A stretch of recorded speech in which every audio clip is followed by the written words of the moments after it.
Hello and welcome to Get Your Fix by Vixxo. I'm your host today, Tyler Kern, and joining me is Ryan Baumgartner. He is the solutions architect at Vixxo. Ryan, thank you so much for joining me today. Thanks for having me. Absolutely. Well, today we're talking about general challenges that facilities managers face in relation to HVAC and some of the best practices that Vixxo and Ryan have found to address some of these issues. So, Ryan, let's dive in. Can you detail the evolution for how clients can move to a preventative maintenance program, even when they haven't been tracking historical data? Sure. So I think one of the first things to point out, obviously, when we start to engage with clients is an evaluation of where they're at today. So what system of record do you have? Do you have individual assets? How do you categorize your spend? So all of these things play major factors in the way that you can evolve over time into the most optimal state for your HVAC program. So a couple of things come to mind right off the bat when you evolve over is what's your visibility today? So when we talk in terms of visibility, you think about spend for HVAC. So a lot of times what we'll see is companies or organizations that we're working with in these large portfolios, they'll only be able to identify the spend at a store level. So the tough part about that is you may have anywhere from 5 rooftop HVAC units to 10 to 12. So what we like to do is understand what's your system of record. Can you actually address and gain assets at an individual level? Once you can do that, then you can tie a lot more data and information to this to give you insights down the road to get to the optimal piece. So visibility is really one of the first things we want to look at for the assets.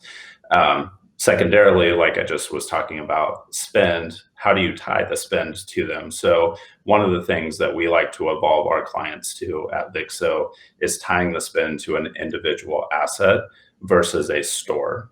By doing that, as an example, you could potentially find, and we see this sometimes, that 80% of your spend for your HVAC category at a given store could be driven by one rooftop unit.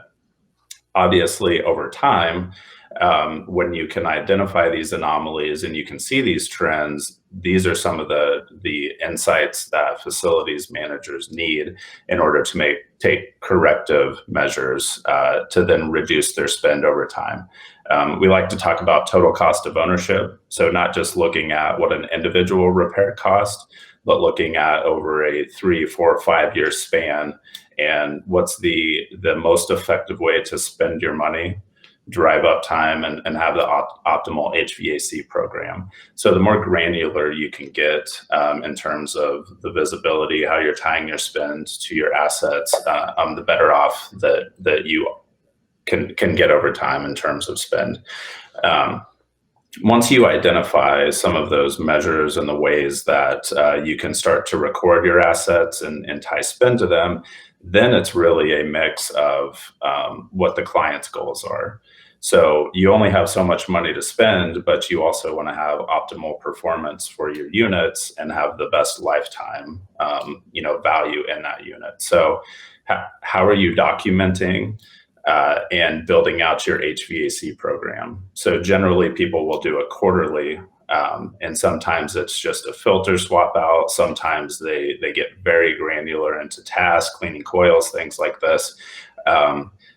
How are you consistently doing that over a portfolio of anywhere from 2,000 locations to 12,000 locations? So putting in best practices and standards across an organization is extremely key in order to have the most effective total cost of ownership for your program. So compliance plays a large part of that. So you can send out any type of a preventative maintenance scope to service providers.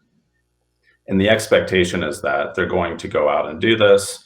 And then over time, your reactive spend is going to go down and things like this. So one of the things that we notice when we get a lot of data from clients and we start the evaluation process, we've seen as low as 40, 45, 48% compliance. So compliance is really compliance is just going out and actually doing the preventative maintenance. So over time, you continue to spend money quarterly for this preventative maintenance program, but we've seen somewhere in the ballpark of like 50% of the time the service isn't actually being done. Over time, obviously, that becomes catastrophic to the equipment. And then if you're measuring the volume of reactive work, you'll actually see an increase in reactive work. So now you're paying on the front end to prevent it, and you're paying an extreme amount on the back end to actually be reactive and fix everything because of the compliance being low. And then once you make sure that compliance is there, hey, people are checking into the locations, they're actually doing the preventative maintenance programs, then it's about execution. So we have a lot of measures that we put in place to make sure that all the tasks, all the money you're spending on that one visit is being done. So are they cleaning the coils? Are they changing the filters? Are they taking pictures of all of these things, documenting it, and then storing that stuff in a system of record? So not only are you being compliant with the visit, but you're being compliant with the scope of work that you intend to give you the best optimized program over time. So all of these things take resources, all of these things take technology and tools. So it's really important to evaluate where you're at and build those baselines. The systems that you're using, do they have the ability to measure and record all of this data? And then the insights that you're giving back to your team, which then goes over to the capital side, because it's obviously important for them to know if they're going to spend money, what money do they spend it on? And that really goes into measuring the effectiveness. So you're obviously investing money when you're building a preventative maintenance program. So if you're investing that money, you should be seeing optimization and a reduction in your reactive spend and an increase in your uptime and life of your assets. So it's not just let's start this and we should see the benefits immediately after 6 months.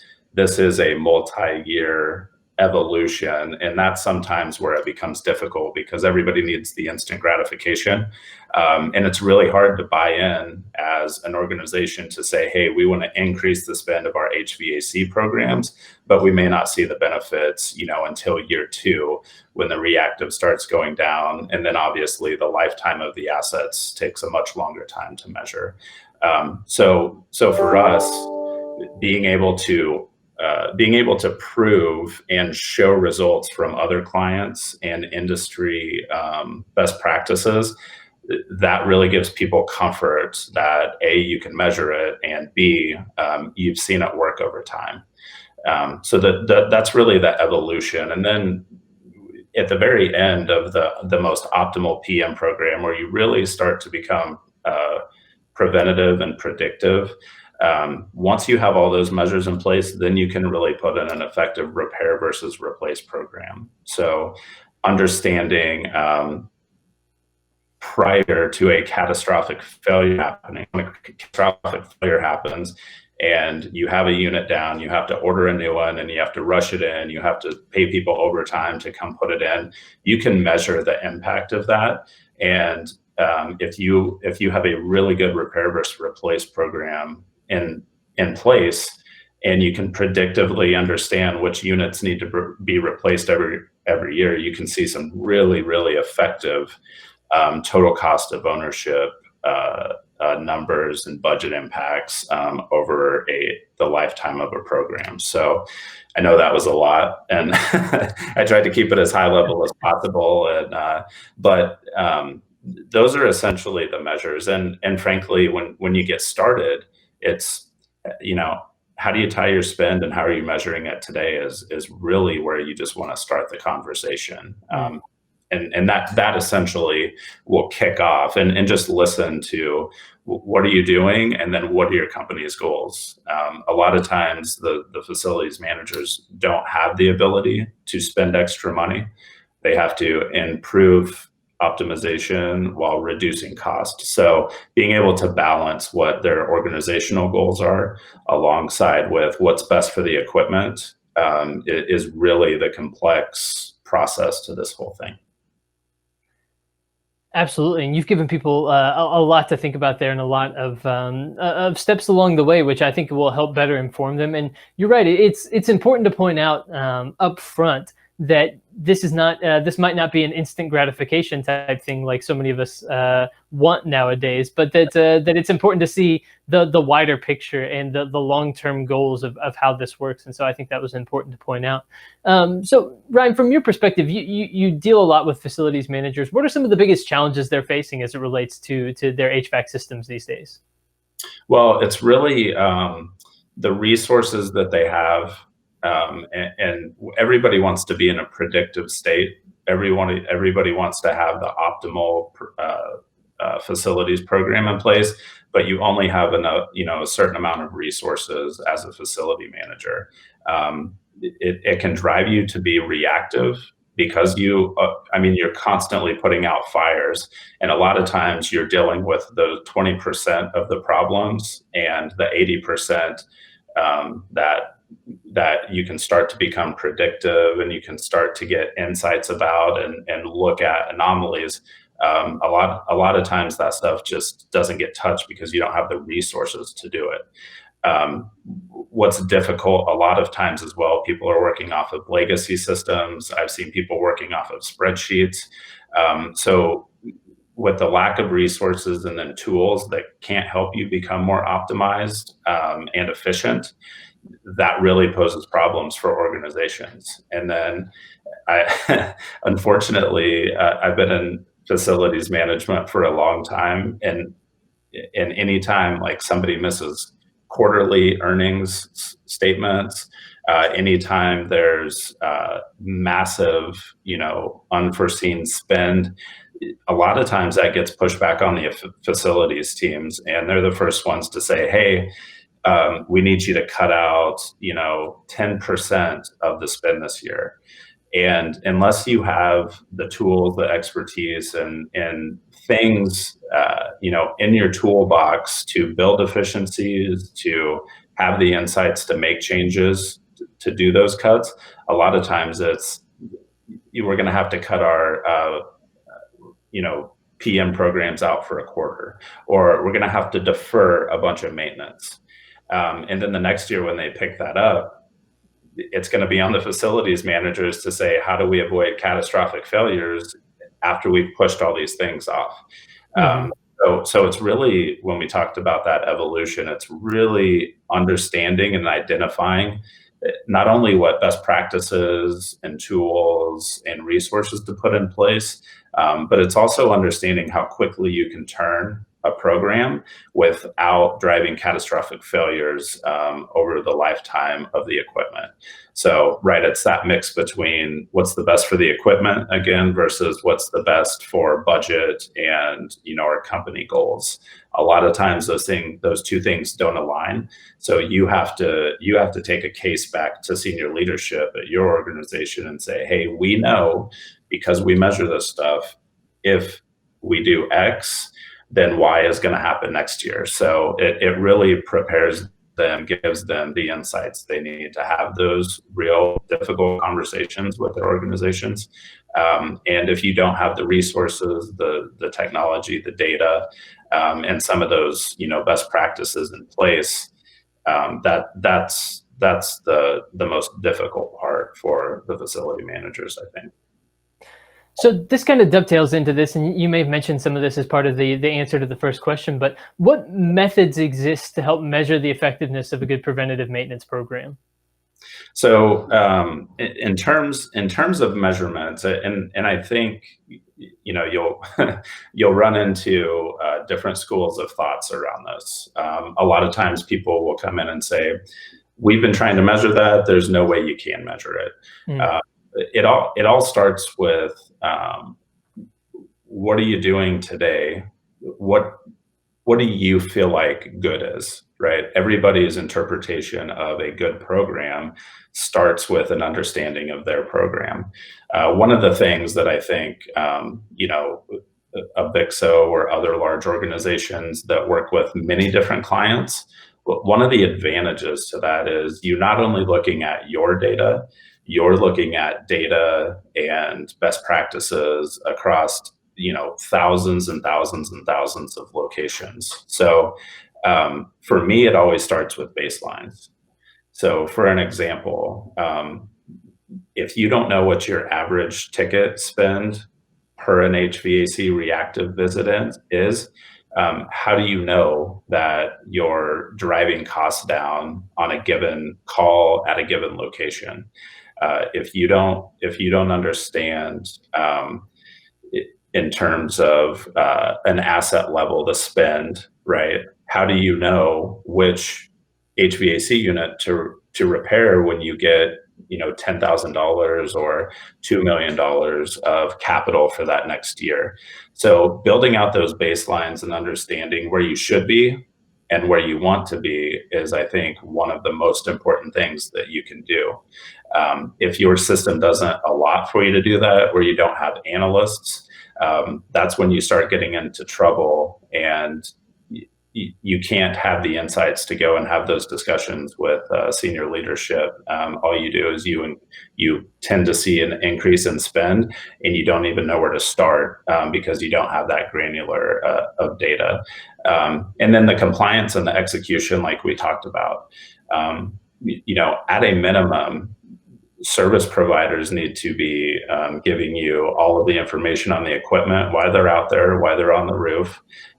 They also need to be documenting, taking photos, doing surveys. All of these things are the best practices, right, that we talk about. And there's nuances and changes that you can do that will help you obtain the information that you need, and then being able to store it, right? That's a whole other thing on the technology side. So that I think, from a measurement standpoint, is kind of where everything starts, is really building out your baselines and expectations. Even if we go into a pilot with somebody, not even HVAC, with all of the other categories, the first thing that I ask is, what is good to you? What does that look like? What is your baseline? And if you start the conversation and they don't have those baselines, that's the bare minimum starting point. Let's help you identify those and understand not only what's good for you, but what's best for the industry. Because a lot of times people may be killing it in their facilities programs, but senior leadership doesn't know that because they don't have the insight and the data at an industry level. So it's really important to not only show where they're at, but where they at in terms of the industry when it comes to all of their repairs and spend and all the things that are important to them internally. Absolutely, and I think one of the things that that can be challenging for facilities managers is the allure of the quick fix, right? Quick fixes have the advantage of being quick and oftentimes being inexpensive on the front end, but oftentimes those costs can come back to bite you on the back end, right? Just when it comes to having a failure point, or having to replace something larger later on, right? And so how can you help facilities managers avoid making that mistake of tending towards the quick fix in order to get something done quickly and cheaply, but instead kind of look again towards that bigger picture? What kinds of tools can you provide to help them avoid making those mistakes? Yep. So the biggest thing is experience. So we have a lot of trade specialists that will work with service providers when they're on site, and sometimes it's the organization's decision, a given facilities manager, to say, I don't want to buy a new unit, or I don't want to replace this major component. Just get it back up and running. We'll deal with it later. Being able to provide a facility manager the yes, but what does that impact do down the road? And you're going to have to deal with this next year, and here's how much that potential spend is going to be. If you say, hey, that could hurt you down the road, and then they say, okay, well, how much is that going to hurt me down the road? Or what is the impact of that over time? If you don't have that answer, then it's really easy for them to say, yeah, let's just put this in place and we'll deal with it at a later time. So things that we can offer, and somebody that has a best practice and standards and all this efficiency and process in place, is is showing them that future. We know that if this happens and you do this, this will be the impact down the road. And then you take it across an entire portfolio.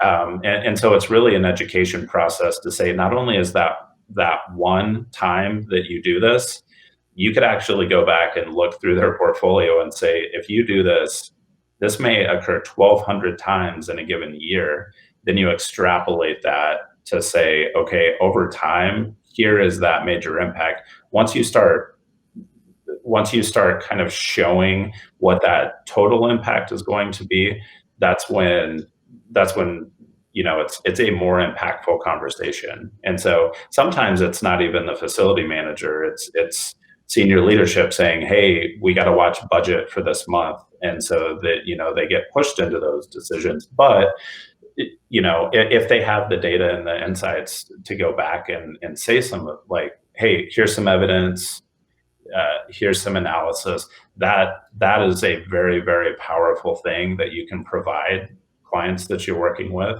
is the extrapolated impact of decisions that they're making on that back end. And it all goes back to total cost of ownership, not looking at, you want to make sure that you're looking at each individual situation independently, but over time, what is that impact and how can you make better decisions that will then, over a 5-year period, cost you less, even though this one instance may cost you less, at that given time.